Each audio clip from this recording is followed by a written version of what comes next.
Hello everyone, welcome back to my channel @biomed। अब जगह थोड़ी कम दिखती है नोट्स बनाने के लिए बेसिकली, क्योंकि यहाँ पर अब ऑलरेडी प्रिंटेड नोट्स हैं, टाइप नोट्स हैं। बट आई गेस इससे ज़्यादा हेल्प होती है क्योंकि कुछ चीज़ें आप ही साथ में पढ़ सकते हैं और इससे थोड़ी ज़्यादा हेल्प हो जाएगी। ठीक है, सो आज हम बात करने वाले हैं लाइट हार्वेस्टिंग सेंटर, क्योंकि टॉपिक चल रहा है फोटोसिंथेसिस और हम पढ़ रहे हैं कॉम्पिटिटिव बायोलॉजी। तो चलिए जल्दी से स्टार्ट करते हैं एक छोटे से वीडियो के साथ। Do not forget to share, like and subscribe my channel. जितना छोटा लिखा है उससे बड़े ही ज़्यादा नंबर में शेयर करिएगा, क्योंकि अब आपकी वैकेंसीज आ गई हैं और डेफिनेटली हम इन वैकेंसीज को फाइट करेंगे। सो लाइट हार्वेस्टिंग सेंटर के बारे में बात करते हैं। क्या होते हैं ये लाइट हार्वेस्टिंग सेंटर? देखिए, हार्वेस्टिंग का मतलब है, जैसे हम बोलते हैं ना धान कट जाता है, तो उसका मतलब हम उस धान को खाने के लिए, पकाने के लिए यूज़ करने वाले हैं। अब उसमें से दाना निकाल रहे हैं। तो क्लोरोफिल मॉलिक्यूल जो है वो लाइट को एब्जॉर्ब करते हैं as in the form of the quantas और as in the form of one photon. ठीक है, एक फोटोन, एक क्लोरोफिल मॉलिक्यूल एक फोटोन एक टाइम पे एब्जॉर्ब करता है। ये स्टार्क आइंस्टीन लॉ थी। ठीक है, सो उस फोटोन को ही एक क्वांटा भी बोलते हैं। ठीक है, और ऐसे यूनिट्स जो उस क्वांटास को एब्जॉर्ब करते हैं उन्हें बोलते हैं क्वांटाजोम्स। ठीक है, सो जब ये सारे क्वांटाजोम्स जो है वो अरेंज हो जाते हैं इस तरह से कि वो 300 to 400 क्लोरोफिल मॉलिक्यूल के फॉर्म में अरेंज हो जाते हैं। For example this. ठीक है, आप देख सकते हैं ये 300 to 400 क्लोरोफिल मॉलिक्यूल हैं, जिसमें नीचे के जो आपके क्लोरोफिल मॉलिक्यूल हैं वो आपके हैं पिगमेंट मॉलिक्यूल्स, एंटीना और एक्सेसरी पिगमेंट यानी कैरोटिन। ठीक है, कैरोटिन पिगमेंट्स हैं। उसके थोड़े से ऊपर अगर हम जाएंगे तो हमें मिलेंगे क्लोरोफिल बी मॉलिक्यूल, और फिर सबसे बीच में सेंटर में जाएंगे तो हमें मिलेगा क्लोरोफिल ए मॉलिक्यूल। ठीक है, तो क्वांटाजोम्स जो होते हैं, अब इस डायग्राम को थोड़ा सा जूम इन करना ज़रूरी है, क्योंकि यही डायग्राम है जो हमें बहुत अच्छे से समझाएगा कि एक्चुअली यहाँ पर हो क्या रहा है। So this is not a single chlorophyll molecule, single chlorophyll molecule नहीं है, बट एक्चुअली बहुत सारे क्लोरोफिल मॉलिक्यूल हैं जो कि, अगर ये भी इस डायग्राम में अगर हम देखें तो ये इस तरह से आपके पिगमेंट काम करते हैं। हाँ, यहाँ पर ही आपके काम करते हैं, जैसे कि आपके रहे फोटो सिस्टम्स, ये आपके फोटो सिस्टम है। ठीक है, ये क्वांटाजोम के फॉर्म में लगभग हमारे 300 से 400, 380 लगभग जो है क्लोरोफिल मॉलिक्यूल अरेंज होते हैं। और ये क्लोरोफिल मॉलिक्यूल क्या करते हैं, जैसे 1 फोटोन ऑफ लाइट जो है वो पड़ा एक क्लोरोफिल मॉलिक्यूल में जो कि लोअर वेवलेंथ का था। ठीक है, उसने lower wavelength of light energy को दूसरे मॉलिक्यूल में ट्रांसफ़र किया। ठीक है, और उसकी वेवलेंथ को रिफ्लेक्ट कर दिया और उसकी वेवलेंथ बढ़ गई। फिर उसके बाद उसने दूसरे क्लोरोफिल मॉलिक्यूल को दे दिया, फिर वेवलेंथ बढ़ गई, फिर तीसरे को दिया। फाइनली वो वेवलेंथ बढ़ के फाइनली कहाँ पहुँच गई? रिएक्शन सेंटर तक। This is the reaction centre.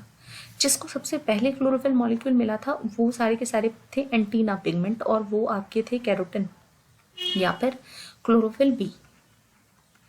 ये दोनों मिलके क्या बनाते हैं? एंटीना या एक्सेसरी पिगमेंट। ठीक है, ये लोअर वेवलेंथ ऑफ लाइट को एब्जॉर्ब करते हैं और उसको रिफ्लेक्ट कर देते हैं एट हायर लेवल। ठीक है, और हायर वेवलेंथ। ठीक है, जब भी ये ट्रांसफ़र कर रहे हैं तो रेजोनेंस हो रहा है और उससे क्या हो रहा है? उसकी वेवलेंथ बढ़ जाती है और वो वेवलेंथ बढ़ के दूसरे क्लोरोफिल मॉलिक्यूल को ट्रांसफ़र कर देते हैं। जब फाइनली उनकी वेवलेंथ पहुंच जाती है लगभग या तो 680 या फिर 700 नैनोमीटर के पास, तो वो पहुंच जाते हैं रिएक्शन सेंटर पे, जो कि क्लोरोफिल ए है।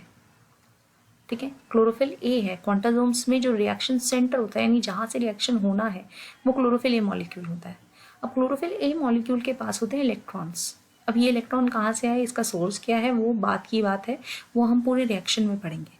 तो इनके पास होते हैं इलेक्ट्रॉन। ये इलेक्ट्रॉन को जब ये फाइनली इतनी वेवलेंथ गेट कर लेते हैं कि इनको इतनी वेवलेंथ ऑफ लाइट मिल जाती है क्लोरोफिल ए मॉलिक्यूल को, तो वो इलेक्ट्रॉन जो इनके पास होते हैं उसको इस एनर्जी को यूज़ करके एक्साइट कर देते हैं। एक्साइट करने के बाद they are accepted by the electron acceptors. You can see this, electron acceptors. ठीक है, ये रिएक्शन सेंटर पे पहुंचे और इन्होंने इसको इलेक्ट्रॉन को एक्साइट कर दिया, और एक्साइट करने के बाद they are received by the receptors. So थोड़ा अब जूम आउट करते हैं ताकि हम डायग्राम में आ जाए, हमारी बड़ी पिक्चर हमें थोड़ा छोटी दिखे। तो ये आपके क्वांटासोम्स होते हैं। क्वांटासोम्स यानी लाइट हार्वेस्टिंग सेंटर्स जो हैं उसके अंदर आपके 300 से 400 क्लोरोफिल मॉलिक्यूल होते हैं। ये 300 से 400 क्लोरोफिल मॉलिक्यूल जो हमारे पास होते हैं, ये इनमें कुछ एक आध जो है वो एक्सेसरी और एंटीना पिगमेंट होते हैं जो लाइट को पहले अब्सॉर्ब करते हैं, फिर उसको रिफ्लेक्ट करते हैं रिएक्शन सेंटर पे। रिएक्शन सेंटर बने होते हैं क्लोरोफिल ए मॉलिक्यूल के, और क्लोरोफिल ए मॉलिक्यूल जो है वो यहाँ पे इस एनर्जी को यूज़ करके इलेक्ट्रॉन को एक्साइट कर देते हैं। इलेक्ट्रॉन जब एक्साइटेड स्टेज में पहुंच जाते हैं then they are received by a primary acceptor, और हर लाइट हार्वेस्टिंग सेंटर के पास अपना एक प्राइमरी एक्सेप्टर होता है। फोटोसिंथेसिस रिएक्शन में ऐसे हर लाइट हार्वेस्टिंग सेंटर के अंदर ये सब यूनिट्स मिलेंगे। ठीक है, क्या सब यूनिट्स मिलेंगे कि 300 to 400 क्लोरोफिल मॉलिक्यूल होंगे, जिसके अंदर कुछ जो है लगभग 280 या 200 तक जो है 280 कुछ उसके अंदर एंटीना और एक्सेसरी पिगमेंट होंगे, और एंटीना और एक्सेसरी पिगमेंट जो है वो लोअर वेवलेंथ ऑफ लाइट को एब्जॉर्ब कर रहे होंगे, और वो एंटीना और एक्सेसरी पिगमेंट बने हुए होंगे कैरोटिन और क्लोरोफिल बी के। और बाकी के जो बचे हुए हैं, और मोस्टली 1 और 2 जो है वो आपके कौन से मॉलिक्यूल होंगे, जो क्लोरोफिल मॉलिक्यूल रिएक्शन सेंटर बना रहे होंगे, जो higher wavelength of light absorb करेंगे, जो कि रिफ्लेक्टेड लाइट होगी। ठीक है, और वो क्लोरोफिल मॉलिक्यूल क्या करेंगे, रिएक्शन सेंटर की तरह काम करेंगे और उसी इलेक्ट्रॉन को एक्साइट करेंगे। इलेक्ट्रॉन एक्साइट, और उन्हीं को हम लाइट हार्वेस्टिंग सेंटर भी कह रहे हैं। जब वो एक्साइट करेंगे तो उस लाइट हार्वेस्टिंग सेंटर में अपना एक प्राइमरी एक्सेप्टर भी होगा जो इलेक्ट्रॉन को एक्सेप्ट कर लेगा और उसकी लूज होती हुई एनर्जी को फोटोसिंथेसिस में यूज़ कर लेगा। ठीक है, so that is about the light harvesting centre in the quantasomes. अब ये light harvesting centre depending upon the higher wavelength जो वो एब्जॉर्ब करने वाले हैं, that higher wavelength that is 700 और 680। ठीक है, उसको हमने क्लासीफाई कर रखा है एज एन PS1 और PS2। अब ये कहानी थोड़ी अजीब है कि PS1 जो है वो आपका 700 है, PS2 जो है वो 680 है। तो आपको ये लग रहा होगा may be depending on the wavelength की फोटो सिस्टम 1 की हायर वेवलेंथ है इसलिए उसका नंबर 1 है और नंबर 2 लोअर वेवलेंथ है, इसलिए वो PS1 PS2 जो है वो फोटो सिस्टम 7P 700 P 680 लिखा जाता है ऑन द बेसिस ऑफ कि वो कौन सी लाइट वेवलेंथ को एब्जॉर्ब कर रहे हैं। ठीक है, एंड PS1 एंड 2 उनकी डिस्कवरी के हिसाब से है, यानी सबसे पहले फोटो सिस्टम 1 ही डिस्कवर हुआ था, बाद में फोटो सिस्टम 2 की डिस्कवरी हुई है कि थैलाकॉइड में ये भी एक फोटो सिस्टम है और ये भी एक फोटो सिस्टम है जिसमें फोटोसिंथेसिस लाइट रिएक्शन हो रही होती है। ठीक है, तो चलिए एक बार इसकी डिस्कवरी को थोड़ा सा देख लेते हैं क्योंकि ये एक इम्पॉर्टेंट एस्पेक्ट है। देखिए, इसमें 2 लॉज इन्वॉल्व है लाइट रिएक्शन जो हम पढ़ने वाले हैं। इसमें लाइट रिएक्शन आगे ज़रूर पढ़ेंगे, हम लाइट हार्वेस्टिंग सेंटर पढ़ेंगे, पर पहले photo system 1 and photo system 2 की डिस्कवरी को देख लेते हैं।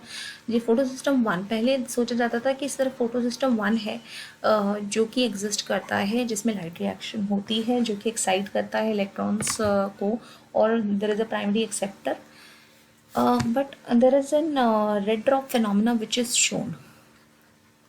रेड ड्रॉप फिनोमेनन, अभी मैंने आपको एक वीडियो में ये भी बताया था कि किस तरह से एक रेड जोन ऑफ लाइट है जो फोटोसिंथेसिस में ज़्यादा काम आता है, जिसमें इलेक्ट्रॉन जो है वो धीरे धीरे नीचे जाते हैं, इलेक्ट्रॉन अपनी एनर्जी धीरे लूज़ करते हैं और उसके ज़रिए फोटोसिंथेटिक एनर्जी मिल जाती है।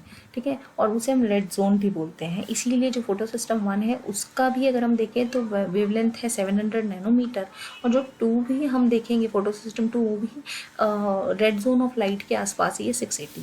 लेकिन अभी रेड ड्रॉप फिनोमेना जो है it has been shown by Emerson and Louis.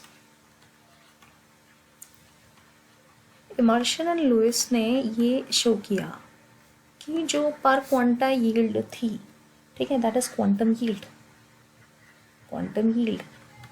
वो रेड जोन ऑफ लाइट में वो कम हो रही थी। एंड क्वांटम यील्ड क्या है? क्वांटम यील्ड है कि पर क्वांटा ऑफ एनर्जी जो ऑक्सीजन इवोल्यूशन है पर quanta of energy in red zone of light जो है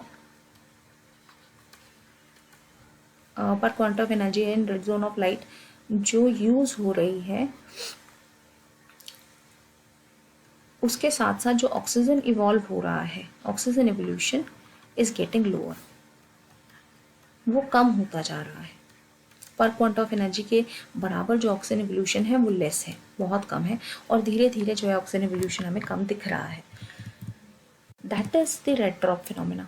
ठीक है, अब ये रेड ड्रॉप फिनोमेना कहता है कि अगर जो photo system reaction centre photo system 1 जो हमने डिस्कवर किया था थैलाकॉइड के अंदर होता है, जो डिस्कवरी थी उसमें वो 700 नैनोमीटर यानी रेड जोन ऑफ लाइट जो एब्जॉर्ब कर रहा था, जिससे इलेक्ट्रॉन को एक्साइट कर रहा था, उससे ऑक्सीजन एवोल्यूशन यानी जो क्वांटम यील्ड है वो कम होती है।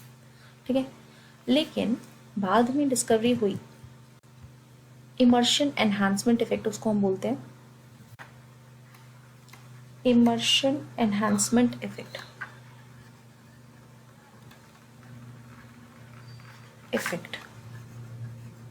ठीक है, अगर वेवलेंथ 680 नैनोमीटर और less of photons is absorbed, of photons of light is absorbed, अगर ये एब्सॉर्ब हो किया जा रहा है, absorbed, then quantum yield revives. देन जो क्वांटम यील्ड है यानी जो ऑक्सीजन एवोल्यूशन है उसके साथ साथ वो रिवाइव हो जाती है, रिवाइव्स। ठीक है, यानी जब ये दोनों साथ में काम करते हैं तो कुछ ऐसा होता है कि जो ऑक्सीजन एवोल्यूशन है वो आपका पर क्वांटम यील्ड बढ़ जाता है।